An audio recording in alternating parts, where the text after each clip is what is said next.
dans cette espérance. Année de l'espérance, année de jubilé, jubilons, jubilons dans le cœur de Jésus-Christ. Année de l'espérance, année de jubilé, Jubilons, jubilons dans le cœur de Jésus-Christ. Elle rend de l'espérance, Écoutons la voix du Seigneur, qui nous conduit dans la voie de l'amour. jubilons tous dans le cœur du Christ.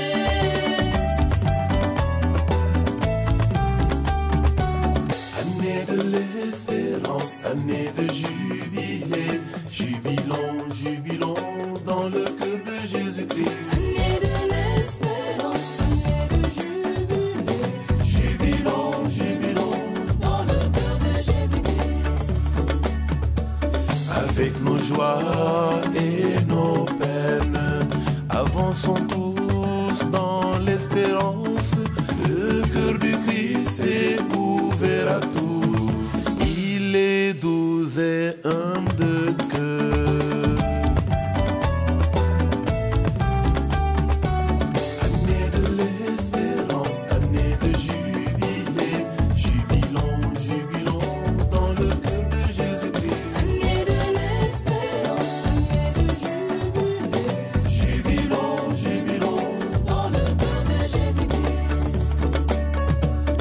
Avec Marie, mère d'espérance, disons oui à notre Dieu.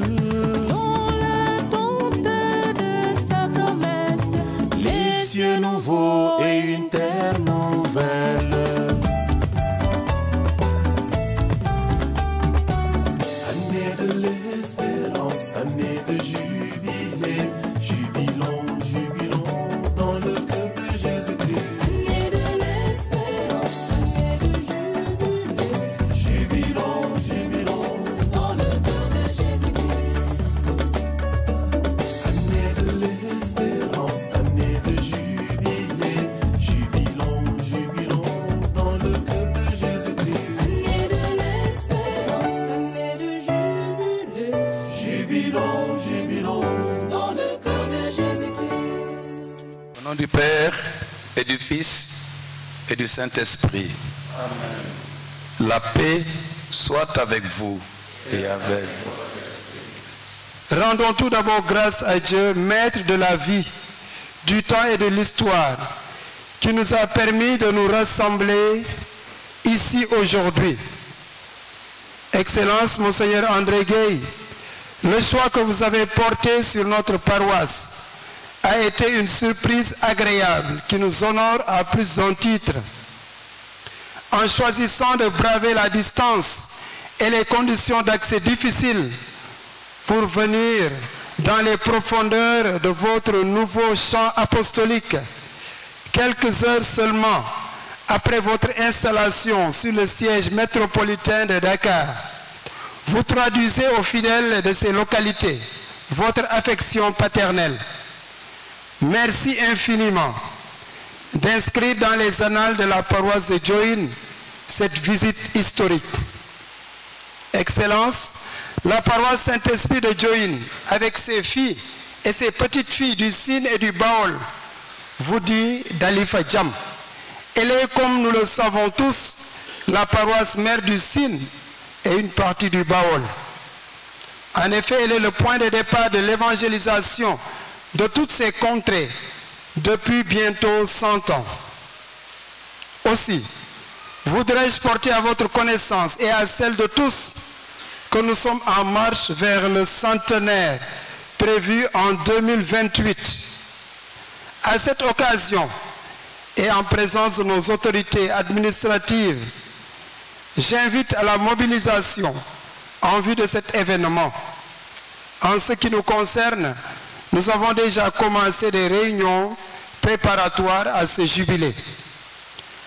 En cette année de l'espérance, au cœur du temps pascal, nous vous confions à Dieu, en même temps que votre ministère à la tête de l'archidiocèse de Dakar. Que l'Esprit Saint patron de cette paroisse, vous assiste toujours et partout. Qu'il rende féconde votre mission dans l'archidiocèse de Dakar. Fogwe, mais c'est non.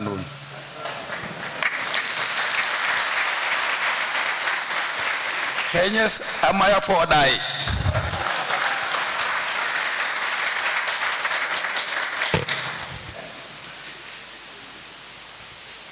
Baldo. Mu jaga cam. Kon fatu miñ lenn rek lay ñaan ngeen nekk ci wér te su ma ñëw fii indil leen jàmm ak nawet bu parkel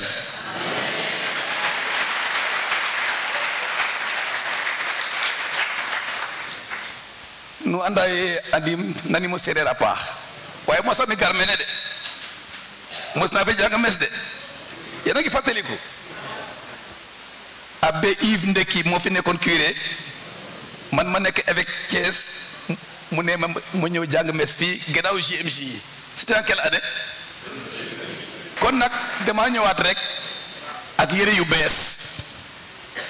bees waaye xam naa fi te nekkoon naa fi Bambey juróom-ñaari at kon xam naa fi bu baax bëggoon naa làkk séeréer tey ba ngeen xam mbégte bi nekk ci suma xol labbe bi wax na ko am ngeen mbégte ak ndam kon maa ngi ñaan seen mbégte ak seen ndam bañ a tas bug li koy indi mooy ngeen gën a wone cawarte ci li ngeen nekk ndéega wax na ko dina fi jiitu kon na ngeen jiitu toujours bu leen des gannaaw moo tax mu ñëw fii maa ngi gërëm monseigneur Jean-Baptiste Walter Manga tey moom buur la fii mooy buuru séeréer yi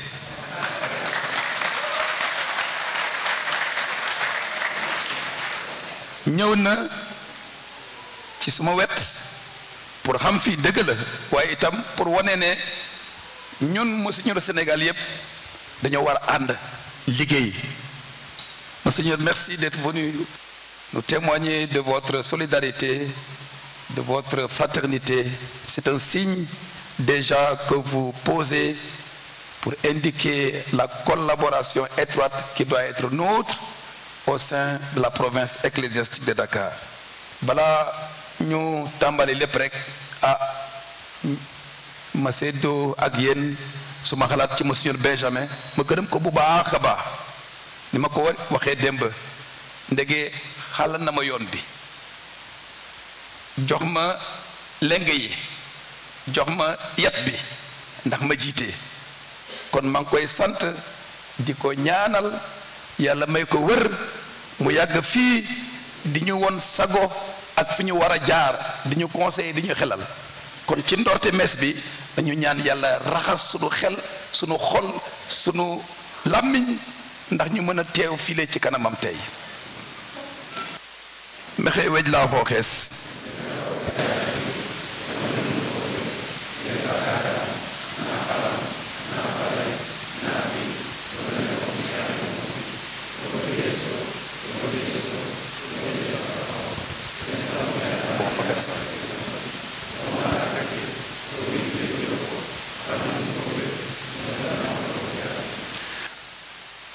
waaye terewul ñu wis leen ak ndox mu sell ndax yàlla setal sunu xol sunu fit ak sunu yaram. Seigneur Dieu Tout-Puissant, sois favorable aux prières de ton peuple tandis que nous célébrons la merveille de notre création et la merveille la plus grande encore de notre rédemption. Daigne bénir cette eau que nous avons apportée. Tu l'as créée pour féconder la terre et donner à nos corps fraîcheur et pureté. Tu en as fait aussi l'instrument de ta miséricorde. Par elle, tu as libéré ton peuple de la servitude et tu as étanché sa soif dans le désert. Par elle, les prophètes ont annoncé la bonne alliance que tu allais conclure avec l'humanité. Par elle, enfin, ô sanctifié par le Christ, au Jourdain, tu as renouvelé notre nature pécheresse dans le bain de la nouvelle naissance. Que cette eau, maintenant, Seigneur, nous rappelle notre baptême, nous purifie et nous fasse participer à la joie de nos frères et sœurs, les baptisés de Pâques, par Jésus le Christ, notre Seigneur. Amen.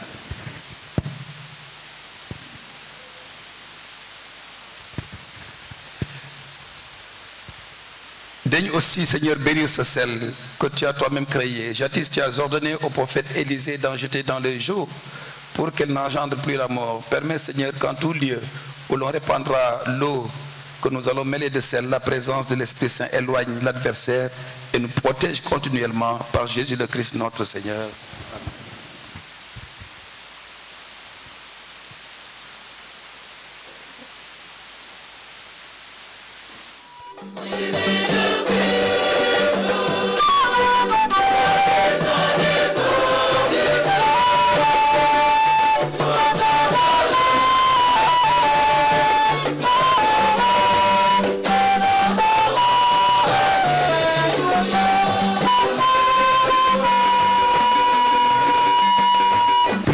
Le Seigneur. Garde à ton peuple sa joie, Seigneur Dieu, car tu renouvelles la jeunesse de son âme. Il se réjouit d'avoir retrouvé la gloire de l'adoption filiale. Qu'il t'attende désormais au jour de la résurrection, dans la ferme espérance du bonheur que tu lui donnes. Par Jésus-Christ, ton Fils, notre Seigneur, qui vit et règne avec toi dans l'unité du Saint-Esprit, Dieu, pour les siècles des siècles.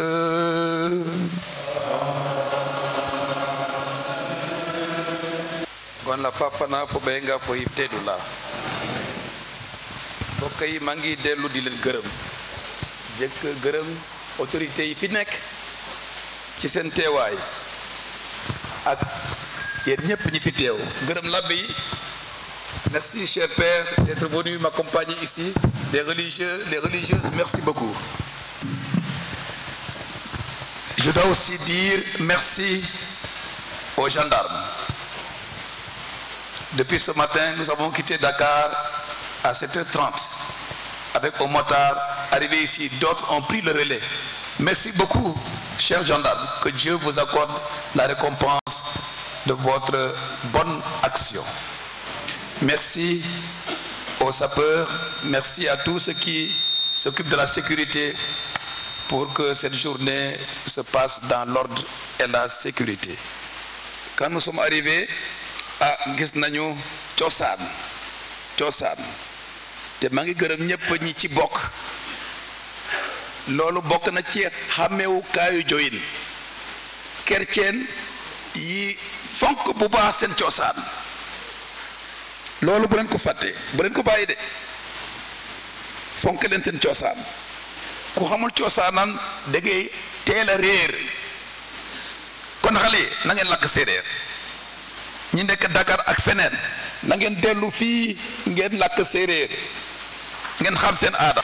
gis naa lu rafet loolu moo wane ne xam ngeen li ci aada bi te méngoo ak ngëm gi am du noonu loolu mooy lan mooy inculturation maanaam li ma nekk séeréer ak ngëm gi ma ràññee bu baax ràññee de amul jaxase déedéet ràññee bu baax parce que am na li ci aada lu àndul ak ngëm gi nañu ko wax mu leer am na de jege kay kon nag loolu na ngeen ko gis bu baax xamewukaay bi mën naa ci joxe ñaari firnde lépp li dul feeñal ne Christa bi moo di musalkat bi le seul sauveur loolu àndul ak ngëm gi maanaam ñëw ci jàngu gannaaw mes nga dem feneen loolu àndul ak ngëm gi nu na à part boobu leer na n'est-ce pas Yves waxoon naa ko fii de voilà ak leneen li nga xam ne bokkul ak coofeel bi nu Christa wax ñu soppante maanaam lii yàkkal sa morom àndul ak ngëm gi ñaar yooyu ñoo gën a am solo li dul feeñal ne Christa bi moom rek laa jàpp moo de suma musalkat moo de suma borom ak coofeel bi ma war a woon suma morom gannaaw loolu lépp mën naa wax ne lépp ànd na ak ngëm gi kon liggéey boobu nag na ngeen ci wéy ngeen xàmmee ngeen nangu ak fierté cette identité séeréer ak cette identité chrétienne ni ngeen koo xamee man lañu jiital ku jiitu nag foog am ñi topp moo di ñun ñëpp kon bu kenn wax ne mais dimbale monseigneur déedéet kenn jàppale wu ma de ku nekk day bay waaram ku nekk am na responsabilité kon bu leen ko wax ne maa ngi jàppale curé bi képp ku ñu baptisé rek am nga responsabilité jàngu bii brique yi bare nañu mën nañu wax ne tabax bii li tax bu taxaw brique ci kaw brique la njobootu chrétien diocèse bi jàngu bi noonu la ku nekk am na wàll boo doxul sa wàll boo taxawul sa taxawaay kon du dem kon bu kenn wax ne damay jàppale monseigneur waaye nag bu monseigneur wootee lan ngeen war a def ngeen teew bu leen teewul nekkuma kii jiitu bu wootee kay ñëpp dañu war a teew bu santaane ñëpp def su ma waxee nañu def lii nañ ko def su ngeen ma xamee seen kilifa su ma waxee nañu def lii na ci ñëpp ànd su ma waxee nag nañu bàyyi lii ñëpp bàyyi amul leneen su ma wootee ngeen teew su ma santaane ngeen def su ma teree ngeen bàyyi am du noonu leer na très bien ñëpp dañu war a topp kii war a jëkk a topp nag mooy abbé Gérard bii ndege démb moom laa wax te je lui ai même pas demandé son avis je lui ai dit que je le reconduis dans les tâches du vicaire général kon c'est lui qui doit être tout de suite après moi et les autres suivent merci abbé Gérard d'avoir accepté merci avec l'abbé yëpp ñëw démb ne monseigneur ñu ngi lay may cër maanaam allégeance loolu moo wone ne pare nañu bokk ci liggéey bi du caaxaan de ñëw nañu sujootu loolu moo wone ne bokk nañu pare nañu jël seen wàll ci liggéey bi maa ngi gërëm l'abbé yëpp ak sœurs yi ak képp ku am responsabilité ci biir diocèse bi donc je suis venu pour vous saluer en portant avec moi le message suivant restez à Diohine restez toujours ferme du Diohine rek de Diohine la ñu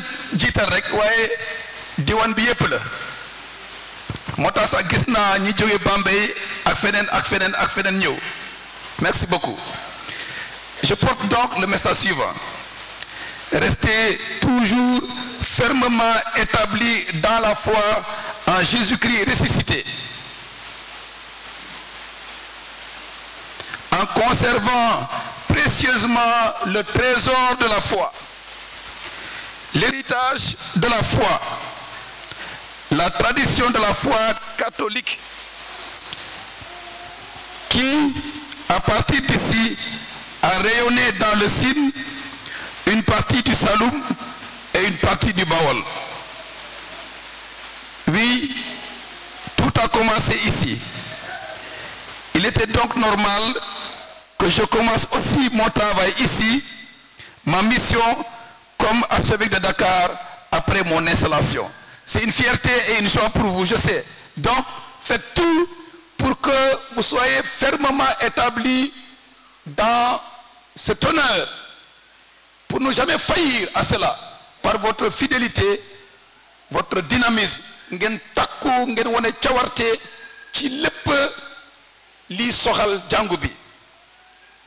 Fogo Diohine nun eetu anda Yesu Krista to ngimnoten ndam lewañ silfane to ñowan ñowtaan jogin o refu a ngas ale ci na saax Allah kas ake fop on nano felule Yesu Krista meke we Diourbel Bambey fo we Sine fop angarogu ndax andaw o ngimonga nak Yesu Krista ten taxu nu maro moƴo sadik saxo no ngimonge lam nu ndefu o andilor o maak fo o ngaaj jangu fane fat nu ndam a ñoxor akede lam ten taxu ngar mene xane leer na wa leerol voilà. Vous avez été les pionniers à connaître Jésus, à adhérer à son message, l'évangile et à y croire. Donc na ngeen fàttaliku loolu l'abbé bi nee na 100 ans bare na. Souvenez-vous toujours de cela et restez fidèles à Jésus. Ainsi vous resterez toujours un exemple pour les autres et une fierté, une gloire pour l'Église. Kon ci dimanche bi tey mbokk yi nanu jàppali de na sunu ngëm dëgër mel ni ngëmu apôtre yi na sunu ngëm dëgër mel ni ngëmu apôtre yi nanu sax ci yaakaaru dundukatul ceex ki nanu roy ci apôtre yi bu ñu noppee di yéene sunu ngëm bañ a ragal dara su booba duñu rus mukk su booba sunu yaakaar du tas mukk. Recevons donc, frères et sœurs, ce premier message de la parole de Dieu en ce dimanche. À l'exemple des apôtres, restons fermes dans la foi, ayons une espérance inébranlable et soyons des témoins courageux et intrépides du Christ ressuscité, car nous savons que nous partageons déjà sa victoire sur le péché. Nous savons que nous aurons part à sa vie, à la vie éternelle. Ça, c'est le pilier, le fondement de notre foi. Le deuxième message de ce dimanche, c'est ceci. Comme les apôtres, parfois, nous sommes au bord du découragement dans notre vie. Nous doutons même de la présence et de l'amour de Jésus à cause des difficultés, à cause des épreuves, de la maladie et autres difficultés. Et nous ne trouvons pas la solution. Les apôtres ont péché toute la nuit et ils n'ont rien pris. Et pourtant, Jésus n'est jamais loin. Jésus n'est jamais loin. Il est le maître de l'impossible. Il nous demande seulement de lui faire confiance, de l'écouter et de lui obéir. Le reste est entre ses mains. Mooy lan boo nekkee ci coono ci jafe-jafe na nga ko fàttaliku na nga fàttaliku Krista bi nga xam ne mu ngi ci sa wet sorewul na nga ko wóolu yaakaar ci moom ndege dara tëwu ko. Apôtre yi sànni nañu seen baal guddi gi gëpp waaye jàpp ñu dara. Krista bi dal di leen feeñu jegeñ si te feesal seen baal yi. Loolu mooy yaakaar ak déggal Krista doo ci rus mukk. Troisième message de ce dimanche, c'est ceci. Il n'y a rien de perdu pour le Seigneur. Pierre a renié 3 fois de suite et Jésus le rétablit dans son amour par 3 questions. Pierre, m'aimes-tu? Et il lui fait confiance par 3 fois. Sois le pasteur de mes brebis.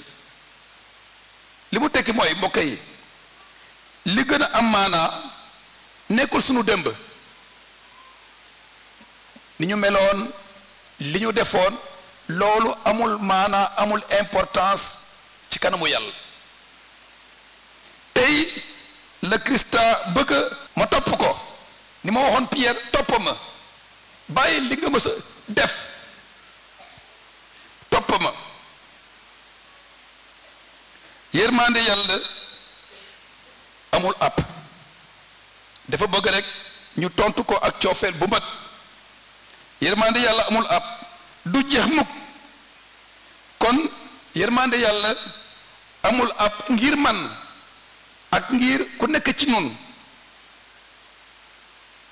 Pierre Pierre mi ko wóoroon ñetti yoon mujjee na jot ci mbaale Krista bi Krista baal na ko ci kaw li mu yéenee coofeelam kon mbokk yi bu kenn xaddi bu kenn découragé bu kenn foog ne yërmande Krista bi jomb na ko déedéet wala jomb na kii mbaakale déedéet kon dara jombul kenn lépp maye yiwu yàlla la lépp maye yiwu yàlla la tout est grâce Pierre xam na ko nee na borom bi xam nga lépp tu connais tout tu sais tout tu sais bien que je t'aime xam nga lépp xam nga ne sopp naa la waaye itam xam nga fan la suma coofeel yem ak naka la suma coofeel mel moo tax mbokk yi li gën am maanaam mooy suufeelu rek moo am solo ak rëccu kon nañu jàpp tey ñetti message yooyu yu ma bëggoon séddoo ak yéen ma jeexal ak lii xam ngeen liggéeyu Monseigneur de nekkul toog bureau de liggéeyu Monseigneur liggéey bi mu séddoo ak làbba yi am na ñetti wàll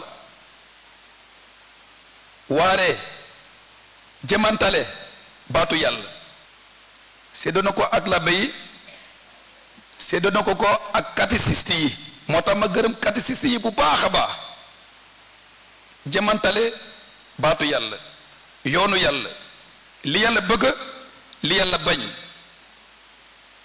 jëmantale baatu yàlla ndax xóotal ngëm gi ndax leeral ngëm gi ndax nit yi gën a xam yàlla gën a jaamu yàlla gën a neex yàlla loolu moo di liggéey bi jiitu ñaareel bi mooy mu seddoo ak làbbe yi sellal mbootaayu chrétien sanctifier le peuple de Dieu sellal ñaanal mbootaay bi jox mbootaay bi lépp li mu soxla ndax dund ku sell jaaree ko ci lan mbokk yi jaaree ko ci lan ci sacrement yu sell yi sacrement yi ñooy sellal dundu chrétien catéchisme bi nee na sacrement màndarga la bu di joxee yiwu yàlla maye bii mooy sellal ndege ñun ñëpp ay bàkkaarkat lañu sacrement bi moo ñuy yëkkati ba ñu mën a neex yàlla dale ko ci pâtissé bi ba ci sacremenu diw jarak diw ñi feebar sacrement yi am nañu solo te mees bi moo nekk ci diggu sacrement yi di saxloo coofeelu yàlla ci nun ak teewaayu Krista bi di yokk coofeel ci nun kon Monseigneur ak l'abbé yi dañuy sellal loolu nekkul ci ñoom de moo tax bu leen seet ne l'abbé bi nii la déedéet du ci moom bàyyi ko ak dundam bàyyi ko moom ak yàlla la bàyyi ko waaye li muy def na nga ko gëm nga jàpp ko ndeke ci yàlla la jógee instrument de sanctification ñetteel bi mooy lan mooy jiite gouverner le peuple de Dieu mbootaay moom il faut que am kuy dogal noonu la réew itam noonu la waaye ñu ngi ci synode bi nee na balaa Monseigneur dogal balaa l'abbé bi dogal na déglu bu baax ni nga xamul lépp na déglu bu baax ràññee discerner ràññee dogal topp ci comme ça ñépp mën a gis seen bopp ci lu ñu tëral te ñépp ànd ci loolu liggéeyu Monseigneur la ci paroisse yi liggéeyu curé bi la ak vicaire yi koy jàppale loolu moom jomb na nit sax moo tax ma ñëw fii ci paroisse bii paroisse Saint-Esprit ndax ngeen ñaanal ma xel mu salami feesal ma ndax ma bañ a juum ndax su ma dund mën a sell méngoo ak li yàlla bëgg ndege nit laa rek waaye su ngeen ma ñaanalee xel mu selama dina ma feesal dina feesal làbba yi feesal seen dund ba li ngeen séntu ci man ak ci ñoom ngeen bañ a rus mukk seen yaakaar bañ a tas kon foogee ñaanal leen ma ndax su ma dund ak su ma liggéey méngoo ak li yàlla bëgg ci man nu ngoon la fafana fo be nga foy teduna. Dieu qui sait toutes choses, tu vois les besoins de notre vie humaine, accueille les prières de ceux et de celles qui croient en toi, exauce le désir de ceux et de celles qui te supplient par le Christ notre Seigneur. Amen.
Achevons notre prière. regarde avec bonté, Seigneur, nous t'en prions, le peuple que tu as rénové par tes sacrements. Accorde-nous de parvenir à la vie incorruptible lorsque notre chair ressuscitera dans la gloire. Par Jésus le Christ, notre Seigneur. Année de l'espérance, année de jubilé, jubilons, jubilons dans le cœur de Jésus-Christ. Année de l'espérance, année de jubilé, Jubilons, jubilons dans le cœur de Jésus-Christ. avec nos joies et nos peines, avançons tous dans l'espérance. Le cœur du Christ est ouvert à tous. Il est doux et humble de cœur.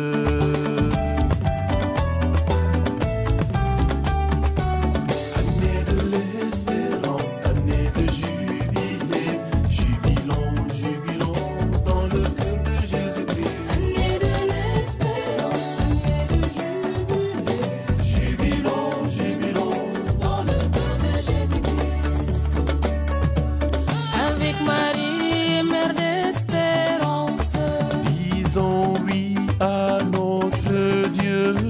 dans l'attente de sa promesse, Les cieux nouveaux et une terre nouvelle. Année de l'espérance, année de jubilé, jubilons, jubilons dans le cœur de Jésus-Christ. Année de l'espérance, année de jubilé, Jubilons, jubilons dans le cœur de Jésus-Christ. Nous sommes de la même promotion. Et hier seulement, après la célébration, il m'a dit, mais je viens à Dieu. Je dis, quelle chance. Parce que depuis que nous l'attendions à Dieu, et Dieu fait grâce, d'ailleurs c'est sa devise, il est venu ici, donc nous lui disons un très très très grand remerciement.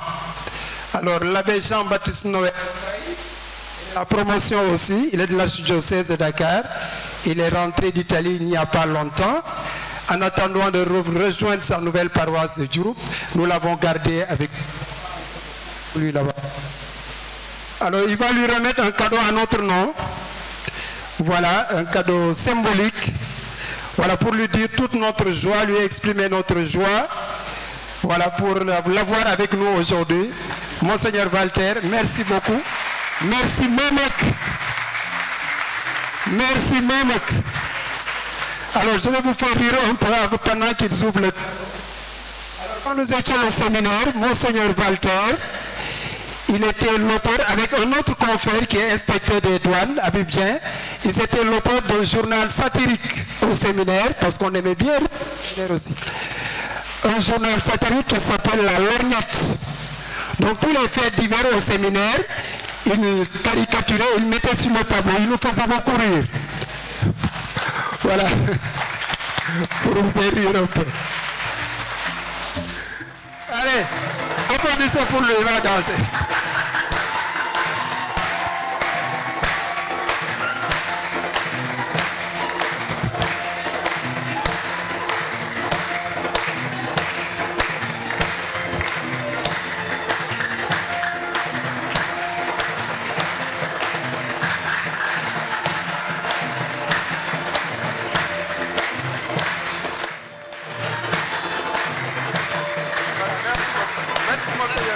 Évidemment, j'ai découvert la piste, hein, donc je suis entièrement d'accord avec ce que le curé a dit.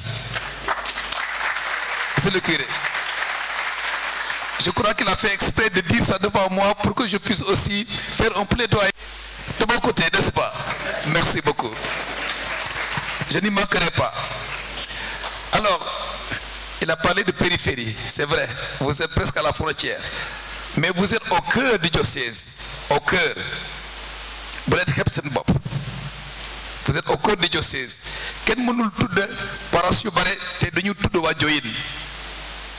Vous êtes au cœur de l'histoire du diocèse.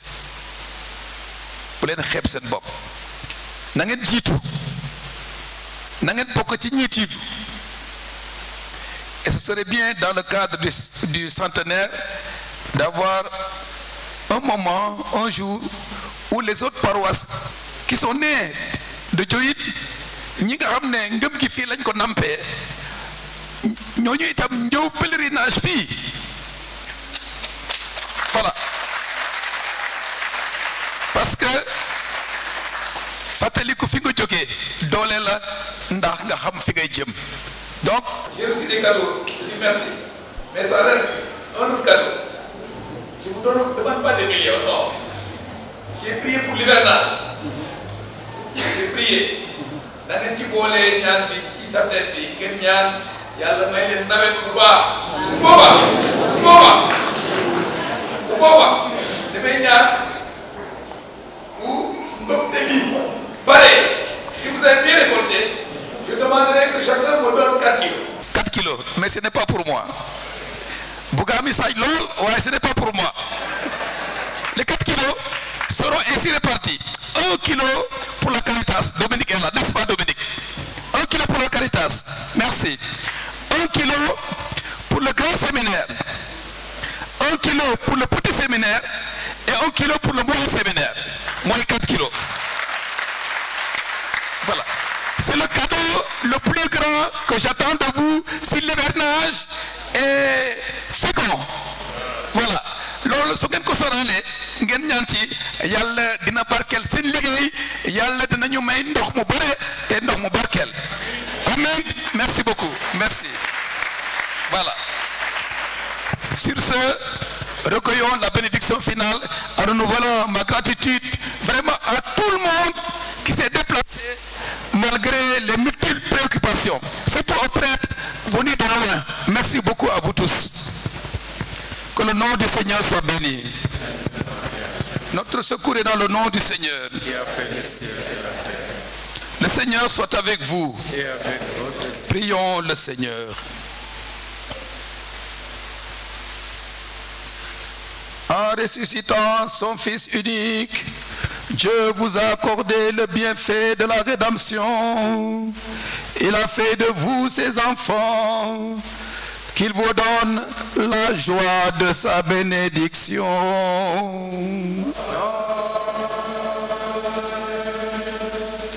Du Rédempteur, vous avez reçu d'être libre à jamais. Qu'il vous accorde aussi d'avoir part à l'héritage éternel.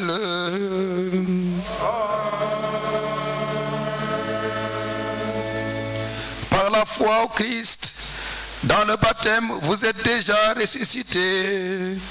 Par la droiture de votre vie présente, puissiez-vous mériter de lui être unis dans la patrie du ciel.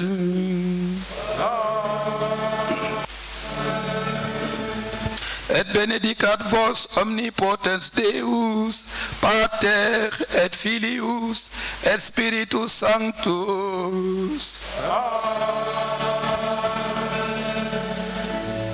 Allez dans la paix du Christ.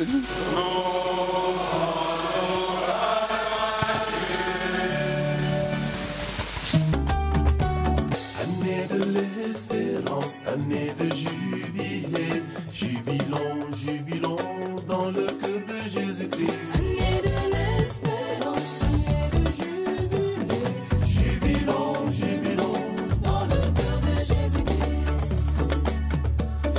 avec nos joies et nos peines, avançons tous dans l'espérance. Le cœur du Christ est ouvert à tous. Il est doux et humble de cœur. Année de l'espérance, année de jubilé, jubilons, jubilons dans le cœur de Jésus-Christ. Année de l'espérance, année de jubilé, Jubilons, jubilons dans le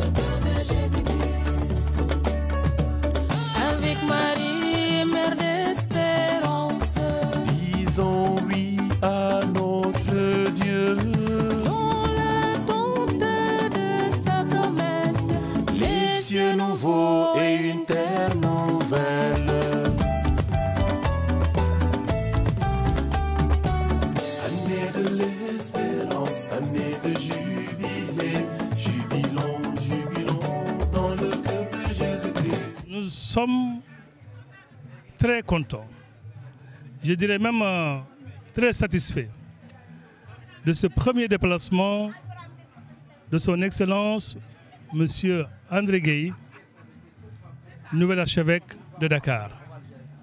C'est un honneur, je dirais même un grand honneur et un privilège qu'il a accordé à l'ensemble des chrétiens du Sine, du doyen du Sine, au-delà même de la paroisse de Diohine. Un choix aussi très juste, bien inspiré. Parce que quand on parle de Diohine, c'est la doyenne des églises du Sine et du Baol.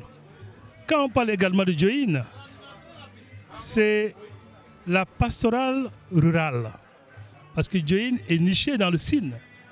Mais quand on parle également de Diohine, c'est une paroisse qui est très vivante. Très, très vivante. Et le nom de son église est assez évocateur également. Parce que Diohine, c'est l'église Saint-Esprit.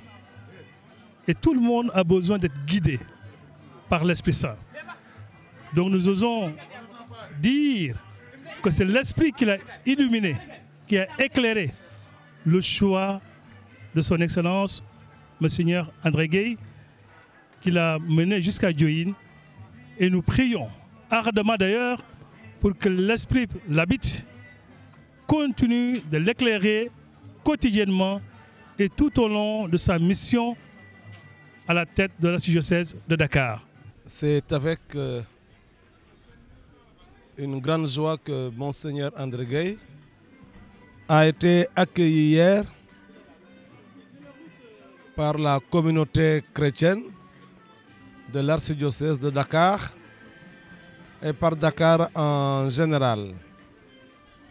Depuis l'annonce de sa nomination, l'Église, notre Église et au-delà, s'est mise en prière pour implorer sur lui les bénédictions de Dieu, son Esprit Saint, pour que cet Esprit continue à l'accompagner et à le guider. Et nous voulons tout simplement que le Seigneur lui fasse la grâce d'un ministère épiscopal épanouissant et fécond à Dakar, entouré de l'ensemble de tous ces diocésains. Que le Seigneur accorde à Monseigneur Benjamin une retraite paisible et une retraite aussi active. Je suis très content d'être venu aujourd'hui à Diohine après l'installation à la cathédrale à Dakar. Je suis venu rendre hommage aux populations de la zone rurale. Je sais que ce n'est pas facile pour eux de se déplacer jusqu'à Dakar et c'est pourquoi, avec le comité d'organisation, nous avons décidé que je vienne ici aujourd'hui les rencontrer sur place pour leur dire qu'ils sont au cœur du diocèse, ils sont au cœur de mes préoccupations, ils sont au cœur de ma prière. Je suis donc venu partager leurs soucis, leurs joies, leurs espérances. Bref, je suis venu leur témoigner de ma solidarité profonde de pasteur. Bien sûr, l'accueil a été très agréable, très culturel, comme caractéristique de Diohine. Et c'est pourquoi, à la messe, je leur ai dit de persévérer dans la conservation de leur identité culturelle. Ce qui est un préalable pour une inculturation digne de ce nom, c'est-à-dire la rencontre de l'évangile et de la culture. Ici à Diohine, j'ai l'impression que ça se passe parfaitement et je les ai encouragés afin qu'ils continuent cette œuvre, bien sûr dans le discernement, pour faire en sorte que la culture soit purifiée par les valeurs de l'évangile et ainsi, par conséquent, donc, laisser renoncer à tout ce qui dans la culture serait comme une contradiction à l'évangile.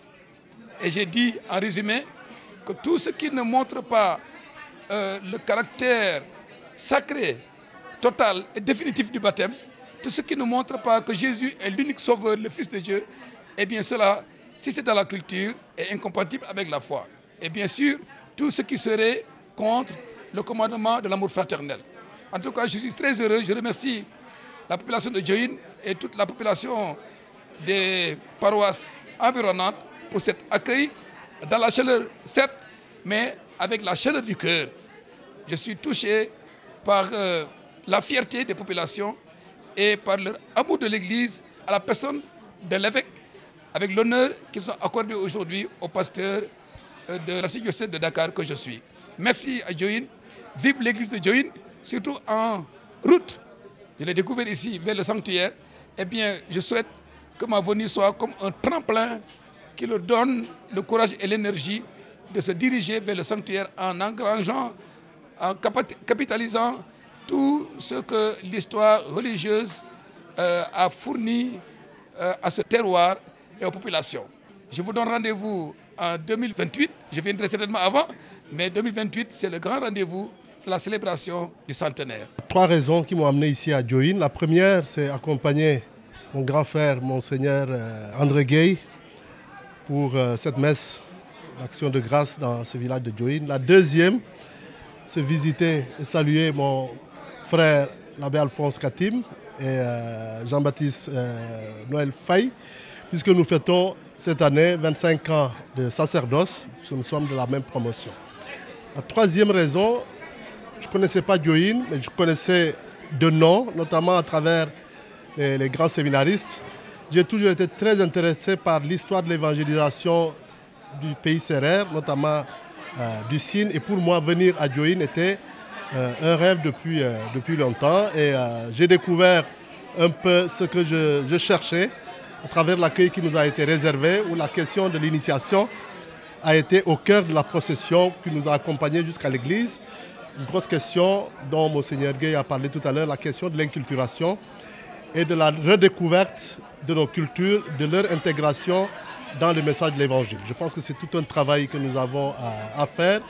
Et des villages comme Diohine sont des exemples qui nous permettront d'approfondir l'héritage culturel qui se laisse éclairer par l'Évangile. Donc je repars de ce village, de cette paroisse très réconfortée en voyant autant de fidèles chrétiens, mais aussi de frères musulmans ou de religions traditionnelles. Et je pense que le dialogue interreligieux, apparemment, Diohine est un bel exemple à poursuivre dans d'autres points. Merci.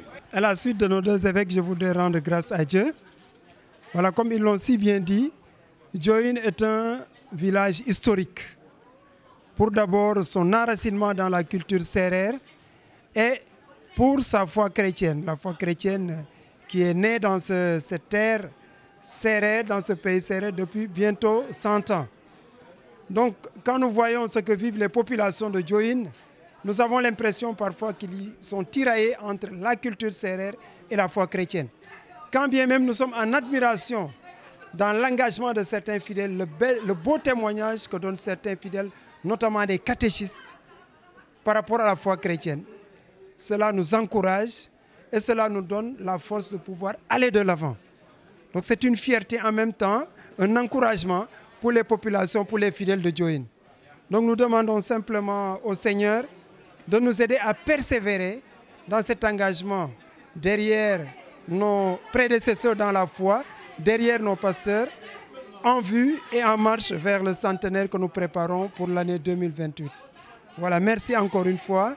Que Dieu vous bénisse. Tous ceux qui sont venus se joindre à nous en ce beau jour, nous disons merci et nous prions pour eux pour que le Seigneur les conduise sur le chemin du retour. Merci. Djokanjal.